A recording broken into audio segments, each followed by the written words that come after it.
Nesse clima um tanto quanto conturbado, né, iniciamos agora a mesa sobre a crônica literária, né, do nosso 5º colóquio de literatura brasileira, cujo tema é o golpe de 64 e a cultura brasileira 50 anos. Eu passo a palavra então ao professor Fernando Paixão, professor do IEB, poeta. Obrigado, Roncari. Eu queria começar, então, agradecendo muito os organizadores do evento, Augusto, Priscila, Roncari, e pela iniciativa, inclusive, de promover esse ciclo. É um prazer estar aqui com vocês e para falar de um assunto que eu gosto muito, né, crônica. E para falar aqui, eu tive que conversar um bocado com os meus botões para decidir o que falar aqui para vocês. Tentar falar mais perto aqui do microfone para ver se vocês conseguem ouvir melhor. Bom, conversei com meus botões e o assunto crônica é muito vasto, né? O famigerado golpe também permite muitas abordagens, né? Por outro lado, como a gente sabe, essas duas coisas juntas colocam um problema e uma questão muito interessante sobre a qual a gente deve refletir muito. Então eu passei a me formular a seguinte questão, antes de vir para cá, né? Qual terá sido o melhor cronista das mazelas sociais produzidas pelo apagamento, né, de luzes que foi promovido pela ditadura, pelos militares? Que voz literária, né, terá deixado testemunho de uma revolta coletiva e individual, né, que teve que ser sufocada? Bom, eu sei que não há uma resposta única para isso, né, para uma questão dessas, né? Mas eu venho aqui trazer a minha versão, né, e a partir de um personagem que eu não sei se todos aqui conhecem. Eu estou falando do João Antônio, é um escritor paulistano, falecido em 96, e que teve uma longa carreira como um escritor cronista, vamos assim dizer, né, essa categoria um pouco híbrida, né, que é escritor, mas cuja literatura tem já por si uma proposta cronística por trás também, né? E eu também tive o privilégio de ter sido amigo dele, ter convivido com ele muito nos últimos anos de vida, então conheço um pouco da história dele mais de perto. Ele nasceu em 37, enfim, sempre teve que ele nasce de uma família de ascendência portuguesa, morou muito tempo aqui, se criou, na verdade, em Presidente Altino, que é a periferia aqui, perto de Osasco, né? E foi ali que ele, na verdade, teve toda a sua formação de vida, né? Era uma casa muito grande, que eu cheguei a conhecer, quer dizer, não grande espacialmente, mas ocupada por muita gente, cuja grande matrona era a Dona Naíra, a avó portuguesa dele. O mundo de baixo, né, dos desvalidos, tal qual a gente vai ver depois no João Antônio, vem dessa realidade, né? E ele, desde pequeno, trabalhou muito em várias coisas, foi operário, bancário, depois ele conseguiu fazer o curso de jornalismo na Casper Liber com 19, 20 anos, né? E começou a fazer os seus primeiros escritos e começou a publicar já aos 20 anos de idade na imprensa, né? Ele se enfronhou muito, conheceu muitos jornalistas, vivia a vida literária aqui paulistana, né? E não só a vida literária, ele era muito amigo, digamos, de um baixo escalão social, né? Convivia muito com os malandros, aqui em São Paulo e depois da ida dele para o Rio. De modo que ele prepara o primeiro livro, que ele inclusive perde os originais, né? Um incêndio, etc. e tal, Malagueta, Perus e Bacanaço, que vai ser lançado em 1963. No ano anterior ele passa dias inteiros escrevendo esse livro na Biblioteca Mário de Andrade aqui, né? E esse livro é fantástico, assim, ele lança um escritor, vamos assim dizer, dentro do cenário nacional, né? E ele tinha 26 anos de idade, né? E teve logo uma certa consagração. E é um livro que já traz tudo, digamos, do mundo, do universo ficcional do João Antônio, não só do ponto de vista temático, mas também do ponto de vista da questão formal, que é isso que nos interessa perto, né? E é uma crônica urbana, né? Também essa crônica dos tipos desvalidos, dos tipos pobres, né? Sem horizonte, andando à toa pela cidade, né? Está muito presente no ponto título, no Malagueta, Perus e Bacanaço. Mas vale a pena dar uma lida nesse. Essa aqui é a primeira edição, de 63, e justamente tem uma orelha do Mário da Silva Brito, que na época trabalhava na Civilização Brasileira e que certamente deve ter sido responsável por levar esse livro para lá. João Antônio não levanta personagens pitorescas, engraçadas, anedóticas, e nem as suas histórias são amenas, humorísticas, de mero entretenimento. Sua gente é típica, mas nada caricatural. É universal, vincada de realismo e verdade.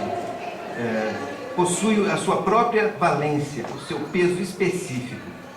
Surge do proletariado, da pequena burguesia fronteira da pobreza, que são as lutas, revoltas, frustrações e sonhos desse povo que o autor interpreta ou sustenta em contos onde os heróis são tratados como almas vivas, como pessoas humanas, sofridas e desvalidas, espezinhadas e perseguidas, desoladas, tristes, líricas, cruéis.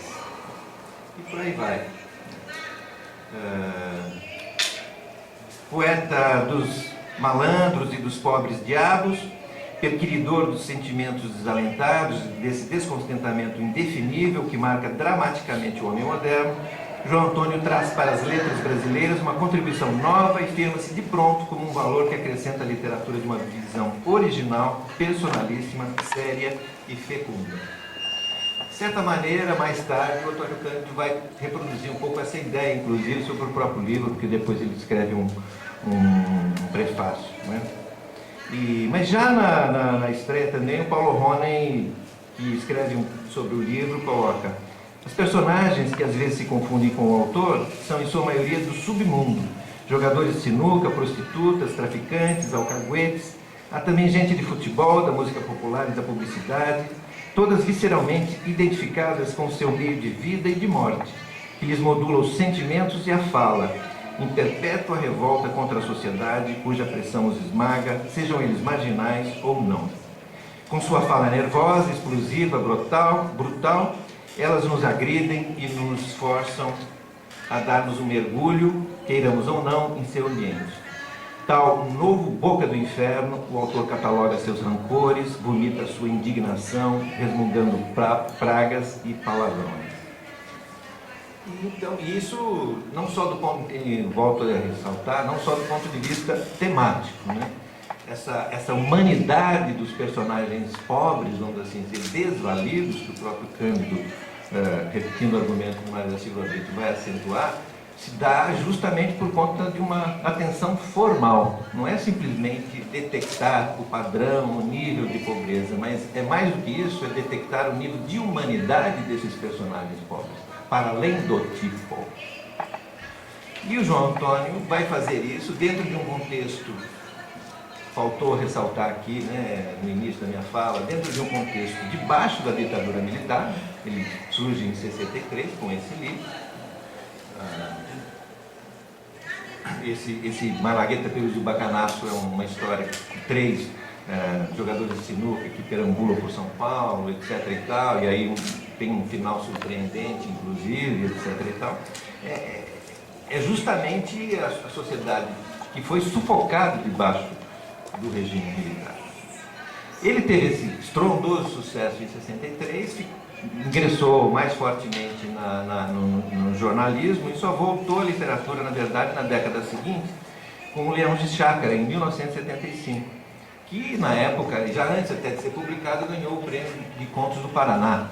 Para quem viveu na década de 70, que sabe que esse concurso de contos, digamos, tinha uma projeção nacional e lançava um autor em nível nacional. E foi o que aconteceu um pouco com esse Leão de Chácara, que de fato é um livro excepcional. Eu chamo a atenção particularmente para um conto aqui que eu acho magistral, que é o Paulinho Pé da Torta, né? Que é um personagem que ele consegue desenhar, etc. e tal, que depois se tornou um clássico. E mesmo no Malagueta, Perus e Bacanaço, particularmente o Meninão do Caixote, né, que depois vai ser recuperado, e esse conto maravilhoso que eu sugiro a quem não conhece, que é Afinação da Arte de Chutar Tampinhas, né, que é um conto justamente onde ele especula sobre a arte de pegar as tampinhas e dar uma chutada, que tipo de tampinhas que existem e assim por diante. Com Leão de Chácara ele se tornou um autor de projeção nacional e com o Prêmio Paraná, falava disso, ele participava muito da imprensa, né? Então nesse sentido ele também foi um cronista evidente, né? Com muita visibilidade. Mas ele tinha suas crises pessoais, e ele tinha um projeto literário que ele perseguia a qualquer custo, a todo custo, e fazia com que ele também perseguisse a sua literatura de maneira muito autêntica. Então ele não publicava só por publicar, sempre que ele publicou um livro novo foi muito fruto de um esforço de querer se superar e assim por diante, né? Vale lembrar também que depois, em 70, logo depois do sucesso do Leão de Chácara, ele publica Malhação do Judas Carioca, que é praticamente um livro de reportagem, de crônicas, reportagens que ele fazia na época, né? Aqui ele, inclusive, caracteriza uma sessão aqui como conto-reportagem, né? E, na verdade, tem justamente esse caráter, obviamente, o aspecto de reportagem é de crônica. Conto-crônica dos desvalidos, da pobreza brasileira e, mais particularmente, da paulistana, né? Tem aqui, inclusive, nesse livro, um texto maravilhoso e que eu recomendo também, que, de certo modo, é síntese da vida dele, da visão dele sobre literatura, que é o corpo a corpo com a vida, onde ele faz uma série de reflexões formais aqui, que se der tempo a gente volta a comentar. Mas esses dois, o Leão de Chácara, surpreendentemente, teve até um sucesso estrondoso de público, ficou 16 semanas entre os mais vendidos. E isso é que fez com que ele também, acho que animado, tivesse publicado logo na sequência uma Malhação e também outro livro onde ele reuniu textos cronísticos, que foi o Casa de Lobos. A partir daí ele se torna uma figura nacional, assim, era identificado, né, como talvez um dos patronos dos escritores marginais na época, né, que colaboravam muito com os jornais de esquerda, né, o Pasquim e assim por diante. De certo modo ele se tornou uma certa estrela nacional. E ele voltou depois à literatura em 1980 com dois livros também, Dedo Duro e Meninão do Caixote, né, que é onde ele reaproveita aquele texto e acrescenta alguns outros livros, né? Mas efetivamente só em 86 que ele vai lançar um novo livro de contos dele, chamado Abraçado ao Meu Rancor, que é o último grande livro dele, no meu entendimento, que mostra uma evolução muito clara, muito consciente, no meu entendimento, em relação ao projeto literário dele. Esse Abraçado ao Meu Rancor tem inclusive o prefácio do Alfredo Pozzi. Na época eu tive a oportunidade, inclusive, de apresentá-los. E é um livro que tem um tom lírico, melancólico muito forte. Quer dizer, tem vários dos contos ali, também se passam muito em São Paulo, tem sempre essa perambulação dos personagens. E sempre uma atenção muito clara, muito meticulosa, vamos assim dizer, a detalhes da coisa concreta, que na verdade acabam por revelar o perfil psicológico dos seus personagens. 1986, então esse último livro. E a partir daí, no meu entendimento, ele passa a ter uma certa crise pessoal, tanto de recepção. Ele já era consagrado, havia sido publicado na Alemanha, né? Ele chegou até a ser convidado para ir para a Alemanha, naquele projeto de escritores, e se deu muito mal. Mas eu fico imaginando que o entendimento do João Antônio com os alemães certamente não foi das melhores lembranças dele. Ele ainda depois, mais tarde, no início da década de 90, vai publicar justamente dois livros reunindo crônicas, que é o Zicartola e a Dama do Encantado, né?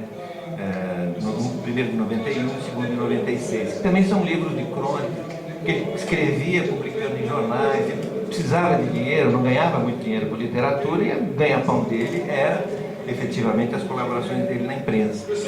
E isso fez dele, um certo tipo, um pouco angustiado, deprimido no final da vida.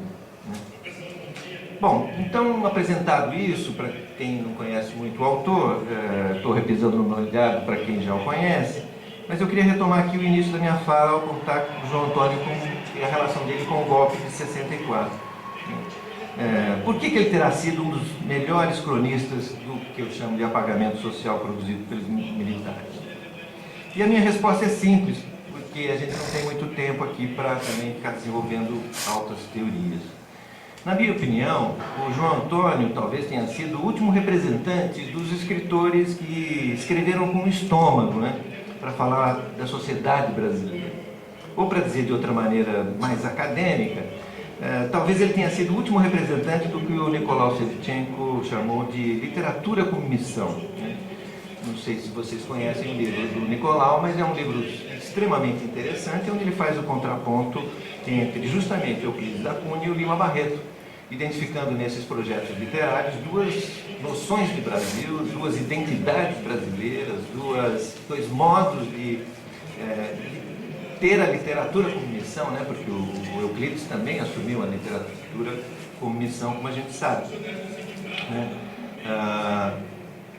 E o Nicolau identifica na outra ponta justamente o Lima Barreto, né? Com toda uma característica que eu vou contar aqui. Só vale lembrar também, isso é crucial, que o Lima Barreto era, vamos dizer, o deus do João Antônio, quer dizer, todos os livros dele são dedicados praticamente ao filho e ao Lima Barreto. Ele tinha uma veneração pelo Lima Barreto completamente religiosa, vamos assim dizer, aquela barba dele, assim, um pouco cerrada e tudo, e mesmo um certo comportamento assim, dele irascível. Quando ele bebia, ele ficava nervoso, era capaz de fazer uma balbúrdia num restaurante, etc. E tal. E o Nicolau Shevchenko, ao identificar o projeto, né, do Lima Barreto, ele levanta os seguintes aspectos que eu acho justamente que vão reaparecer, né, num outro tempo, dentro de uma outra forma, no João Antônio. Diz o Shevchenko: enquanto Euclides se revela materialista, determinista e animista convicto, Lima Barreto inclina-se para a vertente idealista, realista e voluntária. Depois, mais para frente, em Lima Barreto, as forças sociais exercem um papel preponderante na moldagem de seus personagens e no desencadear da ação. Coisa que a gente vai ver diretamente no João Antônio. E quando ele vai dizer da questão formal do Lima Barreto, diz ele: a linguagem de Lima Barreto, com suas oscilações contínuas, tanto fazia descer as situações de grandeza ao cotidiano e ao banal, quanto elevava o povo promíscuo das cidades e a população rústica dos tabaréus às eminências máximas da dignidade. As eminências máximas da dignidade, que era justamente o projeto estético, formal, poético, literário de João Antônio. Sua linguagem, Shevchenko falando do Lima Barreto, operava, pois, como a projeção ininterrupta desses valores, em condições de vazá-los por todas as camadas da sociedade e do real. Depois, de forma a confirmar-se através da seleção dos elementos que lhe dessem essa ressonância e lhes comprovassem a superioridade. A dignidade moral dos povos é também uma superioridade que se resgatada pela literatura. E depois completa: é compreensível que seja nos grupos populares que padecem com esse novo matiz amplo e particularmente cruel de opressão que o escritor busque as formas de sentir, em que ele verá as manifestações do sublime e os exemplos da dignidade. As manifestações sublimes da dignidade na camada de baixo, que coincide completamente com o argumento, inclusive, do Cândido ao elogiar o João Antônio. Bom, levantado isso, então, quer dizer, eu acho que o João Antônio justamente levou adiante e de forma consciente, né, o projeto iniciado por Lima Barreto, de contaminação das letras por uma autenticidade que vem de baixo, de uma sensibilidade que normalmente não tem vez nem voz na literatura. Como Lima Barreto, ele se misturou com as classes populares e trouxe delas uma outra forma de ver o mundo, né? Nos revelou isso. No caso do João Antônio, falamos dos anos 60 e de todo o surto de urbanização desenfreada e caótica que se seguiu nas décadas seguintes. Ele deu vozes a personagens de zonas sociais que não queriam ser vistas pela ditadura e suas classes de sustentação moral. Aí, quer dizer, ao fazer isso, justamente o João Antônio se torna um grande cronista da vida sufocada debaixo da ditadura. E ele, isso não se trata apenas de tratar a questão do tema da pobreza, né, como eu disse aqui, dos desvalidos, mas é uma questão estética. A questão da pobreza resolve o nosso sentimento ético, mas não resolve o problema estético. E a questão que se coloca aqui, eu acho que é essa que deve ser observada. Chamar atenção para um autor que foi capaz de levar adiante a sua literatura na contramão justamente de uma asepsia cultural que era buscada pelos militares. E de que maneira a questão formal pode ser observada e percebida nesse sentido? Eu já estou perto do meu final, né? Eu vou acelerar aqui um pouco. A questão formal, quer dizer, vale a pena, onde seria natural, né, deparar com a universalidade de um tipo humano, cuja pobreza ou malandragem já antecipam estereótipos, o leitor encontra, ao invés, um desenho sui generis, que, ao menos no tempo, testemunho de uma intensidade particular. Tem um conto A Busca, justamente no Malagueta, Perus e Bacanaço, tem uma pequena cena, detalhe, mas vale a pena citar para ver a questão da atenção miúda do narrador. A mãe, o filho. Vicente, olha a galinha da rua. Abriu o portão, diz o narrador. A galinha para dentro. Mamãe tinha o avental molhado no tanque, um balde pesava no braço carnudo. Deixa que eu levo. Derramei. Fiquei olhando a água no cimento.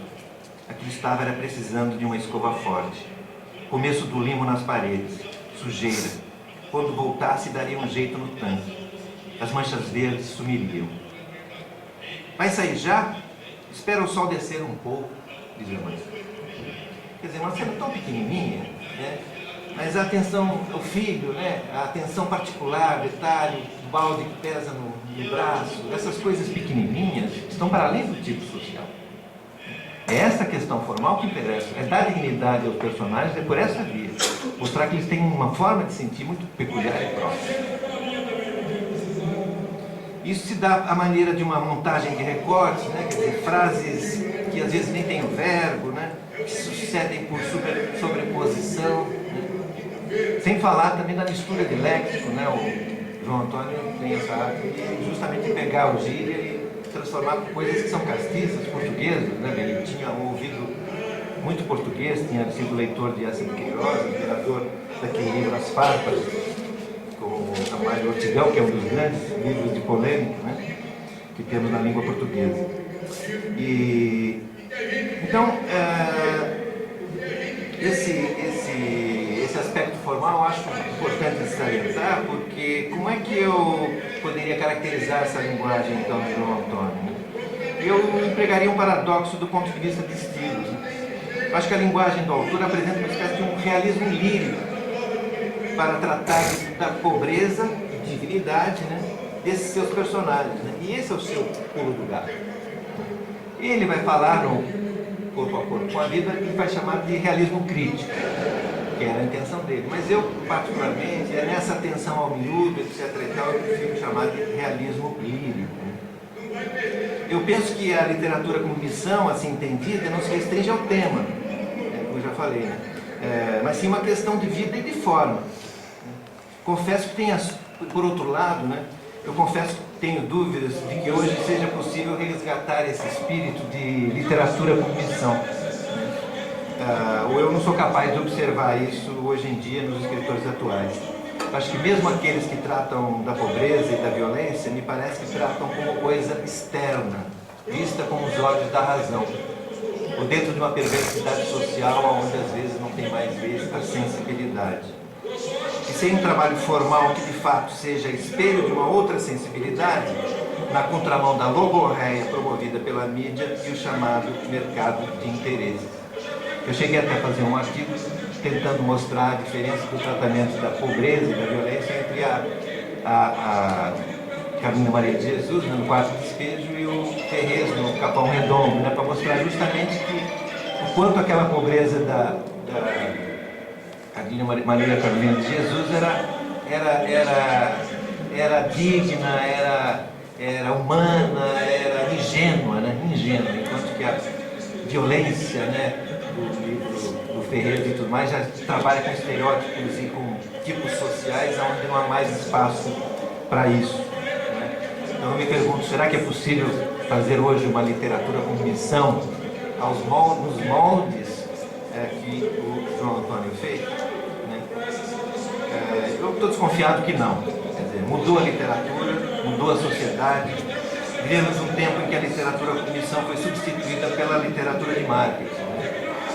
Mesmo que nos é impingida pelas editoras da moda, pelos jornais, que seguem uma pauta e um critério, e pelas livrarias, que afinal de contas hoje cobram até dinheiro para mostrar o livro nas vitrines.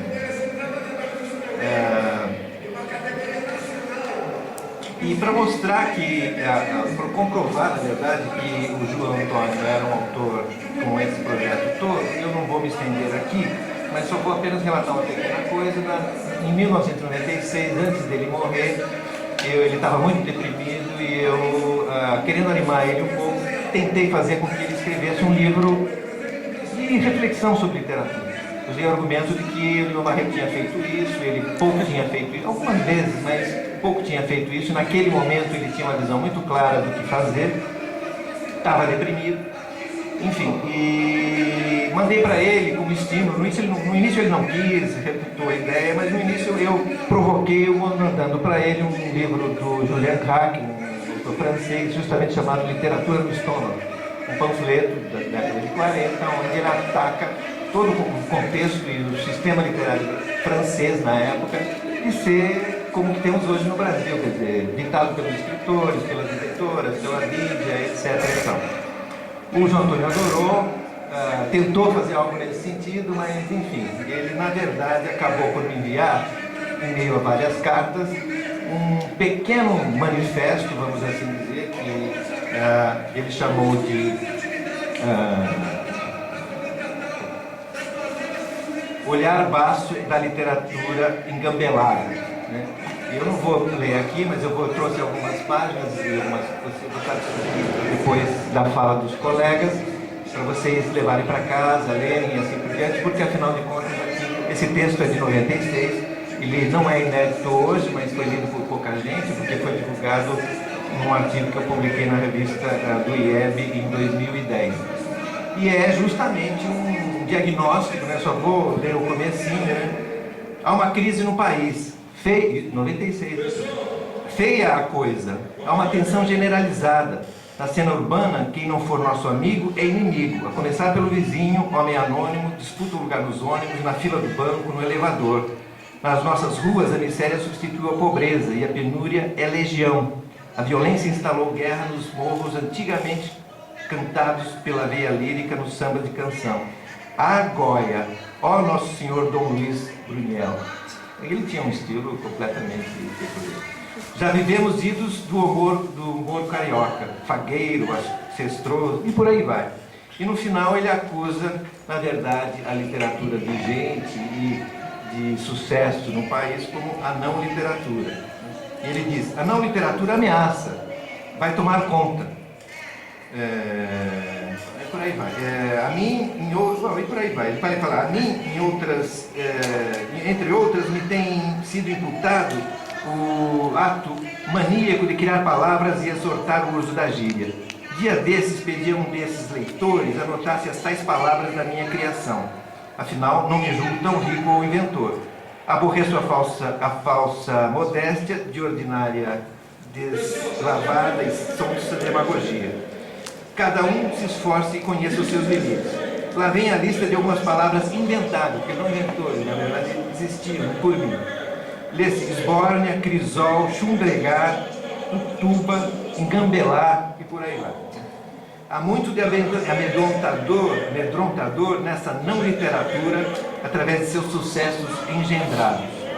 Bastante remandiolas, pouca vergonha, sobejando, correndo impune, como se diz nos morros.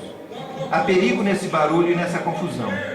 Um retrocesso de qualidade está à vista, medonho. Garanto, juro, a literatura não tem nada a ver com essas coisas, tanto quanto essas coisas não tem nada a ver com ela. Bom, então eu acho que esse documento, que na verdade é um manifesto, é dura a prova cabal de que ele era um autor efetivamente com esse espírito físico, entranhado de literatura como missão. E é por isso que ele efetivamente, no meu entendimento, terá sido, sim, um dos grandes cronistas dessa vida sufocada que vivemos, alguns de nós, debaixo da ditadura. Muito obrigado pela atenção de vocês.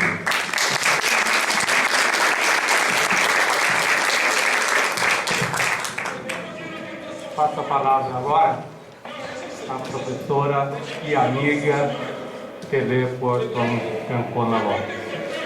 Telê é não só professora aposentada da literatura brasileira, hoje professora do IEB, mas um fato importante, ela, junto com o professor Antônio Dimas de Moraes, foram os primeiros, assim como João Antônio deu atenção ao pobre e desvalido, a Telê e o Dimas deram atenção à crônica, a esse gênero pobre, e foram praticamente os primeiros a estudarem na academia e escreverem sobre a crônica no Brasil.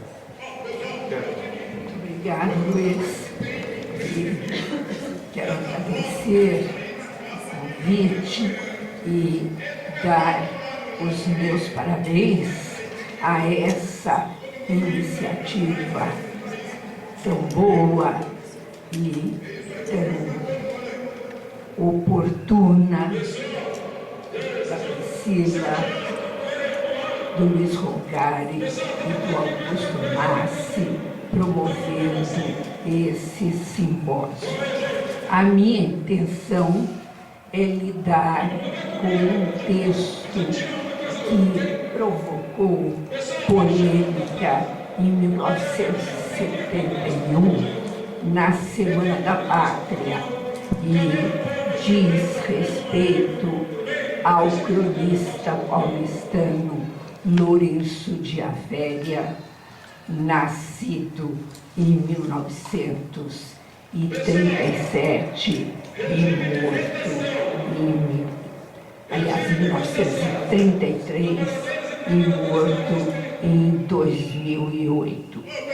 A minha intenção era que todos pudéssemos ter esse texto projetado para uma leitura mais atenta. Eu, então, vou tentar substituir, isso é impossível, mas vou fazer dos meus olhos o texto e da minha voz a transmissão dele. O Lourenço de Avéria foi um cronista que começou a publicar os seus textos como tal em 1964 na Folha da Manhã, onde ele havia entrado como revisor e redator em 55. Começa. Tá difícil de ouvir? Não. Dá para acompanhar. Dá? Vou tentar levantar a voz, tudo bem. E é um paulistano do Brás, menino pobre, que começou a trabalhar cedo como office boy, passou por um ano de jornalismo como aluno na Casper Libero, depois por 6 meses também no jornalismo da ECA, e foi jornalista de fato no trabalho cotidiano, na Folha no Jornal da Tarde, no Jornal do ABC.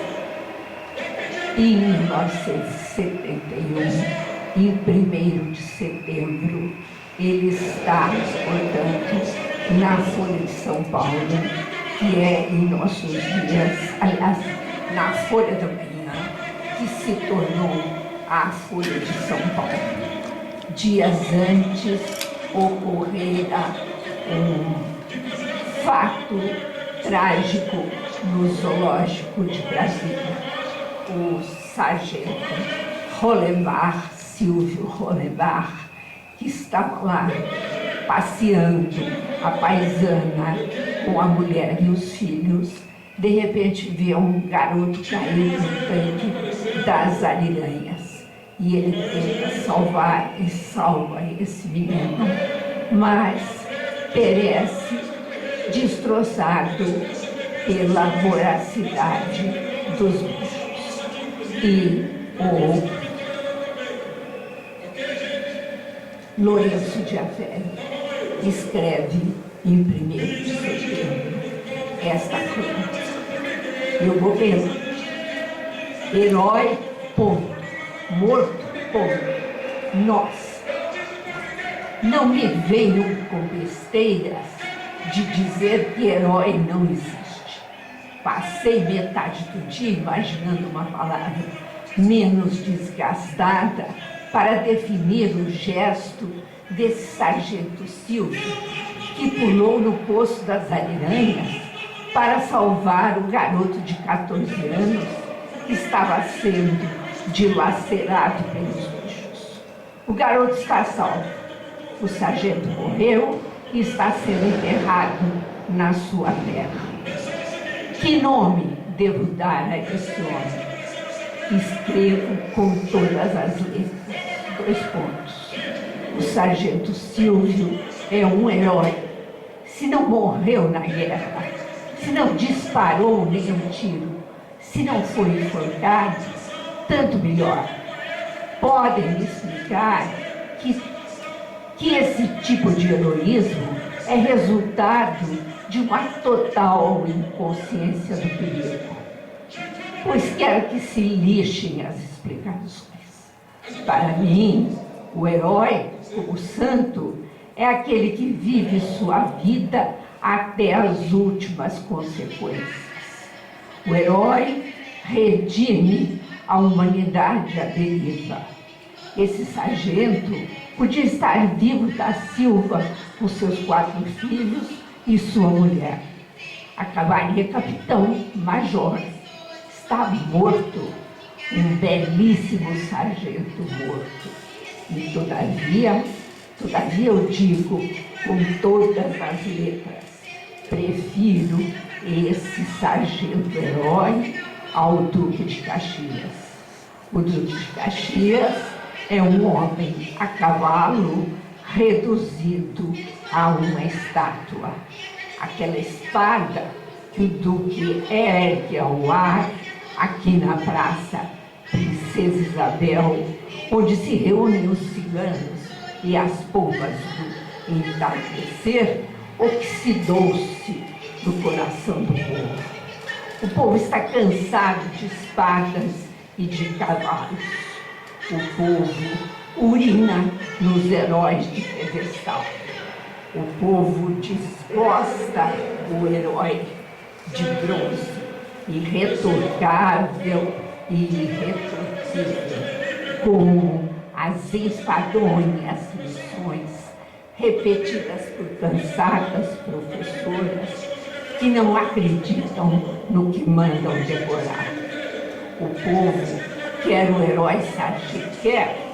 herói sargento que seja como ele, povo, um sargento que dê as mãos aos filhos e à mulher e passeie incógnito e disfarçado, sem divisas, entre seus irmãos. No instante em que o sargento, apesar do grito de perigo e de alerta de sua mulher, salta no fosso das simpáticas e ferozes ariranhas, para salvar da morte o garoto que não era seu, ele está ensinando a este país de heróis estáticos e fundidos em metal que todos somos responsáveis pelos espinhos que machucam o couro de todos. Esse sargento não é do grupo do cambalacho. Esse sargento não pensou se, para ser honesto consigo mesmo, um cidadão deve ser civil ou militar.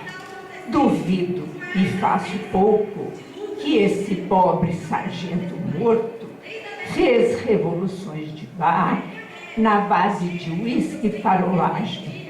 E duvido que em algum instante ele imaginou que apareceria na primeira página dos jornais. É apenas um homem, como disse, quando pressentiu as suas últimas 48 horas, quando pressentiu o roteiro de sua última viagem. Não podia permanecer insensível diante de uma criança sem defesa. O povo prefere esses heróis de carne e sangue. Mas, como sempre, o herói é reconhecido depois, muito depois, tarde demais. É isso, sargento. Nestes tempos cruéis e embotados, a gente não teve um instante de te reconhecer entre o povo. A gente não distinguiu teu rosto na multidão. Éramos irmãos e só descobrimos isso agora, quando o sangue verte e quando te enterramos. O herói e o santo é o que derrama o seu sangue. Esse é o preço que deles cobramos. Podia ter estendido nossas mãos e te arrancado do fosso das aranhas, como você tirou um menino de 14 anos. Mas queríamos que alguém fizesse o gesto de solidariedade no nosso lugar. Sempre é assim. O herói e o santo é o que estende as mãos. E este é o nosso grande remorso, o de fazer as coisas urgentes e inadiáveis tarde demais. Essa crônica saiu na Folha, onde a velha foi preso e sofreu um processo, só foi absolvido em 1980, depois da defesa de um grande, feita por um grande criminalista, e a Folha, em solidariedade, publicou diversos dias o espaço que era do Dia Féria em branco. Então, em vez da coluna, tinha-se o espaço em branco. Essa crônica, eu gostaria de tê-la projetada aqui, ao lado da imagem do Duque de Caxias, na Isabel, que é uma obra pública, uma escultura, uma estátua do Brecheret. E essa Diaféria mexeu num vespeiro terrível, porque Caxias, patrono do Exército Brasileiro, simbolizou, encarnou naquele momento tudo que o Brasil sofria na ditadura militar. Portanto, esta crônica tomou um dos dados fundamentais desse gênero de fronteira, desse gênero tão ligado ao cotidiano que é a crônica. A crônica parte sempre de um dado do presente. Ela alcança,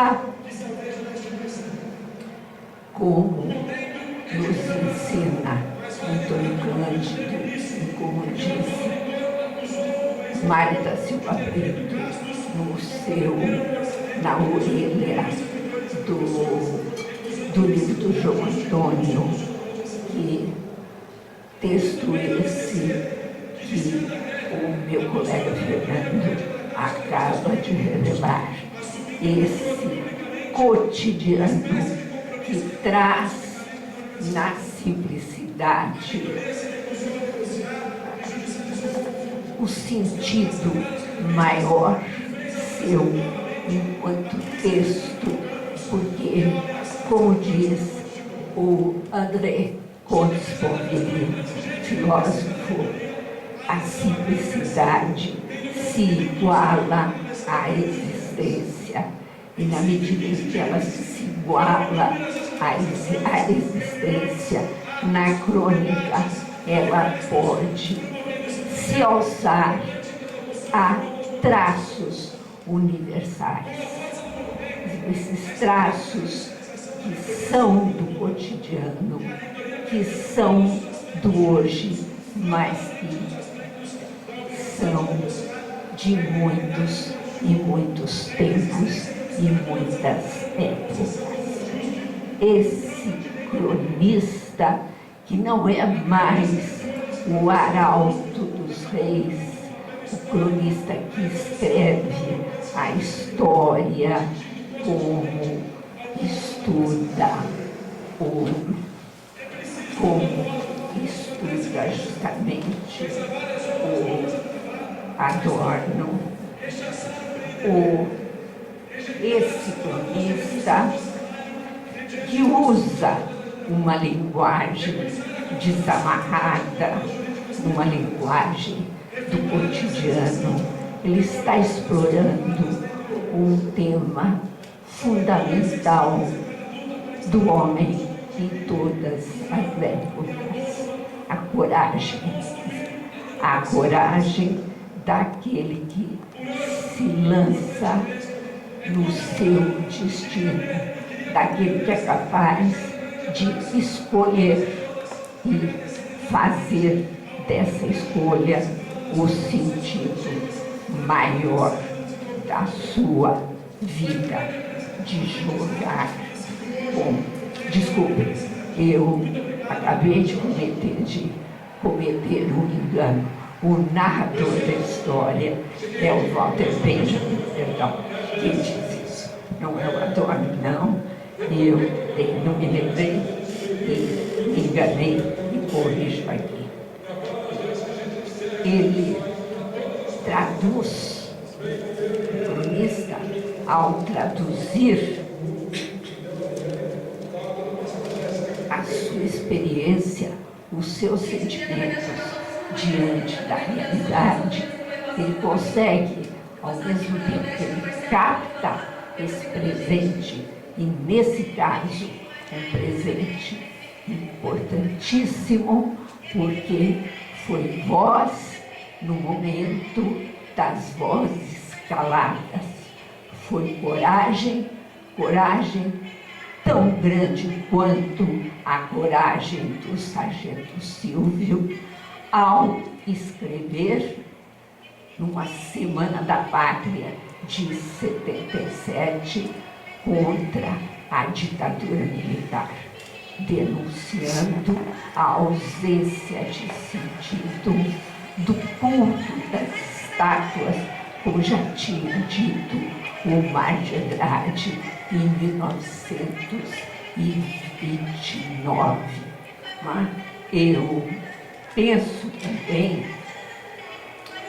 ele transmite na simplicidade do texto da crônica uma linguagem poética, o ritmo nas frases e o cotidiano da língua que se fala.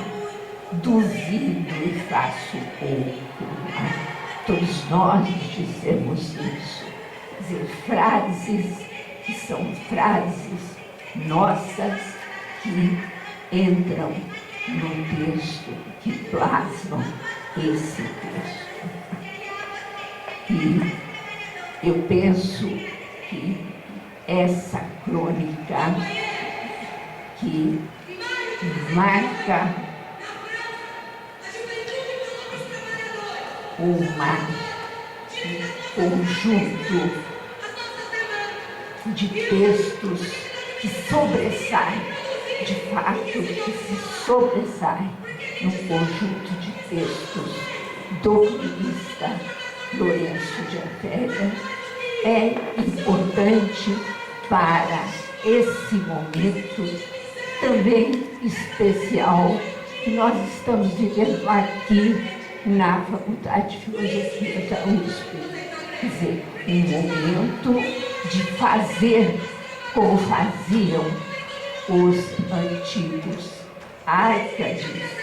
A comemoração nossa é a comemoração que denuncia, e mais como os árcades, nós fazemos a comemoração que suscita novas reflexões, novos textos.